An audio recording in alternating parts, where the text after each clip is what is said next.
এই হাদিসটির প্রেমে পড়ে গেছি, তো আপনারাও শুনে যান।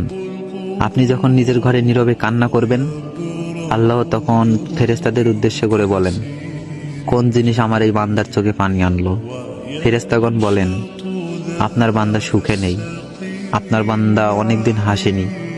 এই বলে ফেরেশতাগণ কান্না করতে থাকেন এবং আল্লাহকে বলেন, হে আমার রব, আপনি তো জানেন আপনার এই বান্দার হৃদয়ে কি রয়েছে, অতএব আপনি তার জন্য সবকিছু সহজ করে দিন।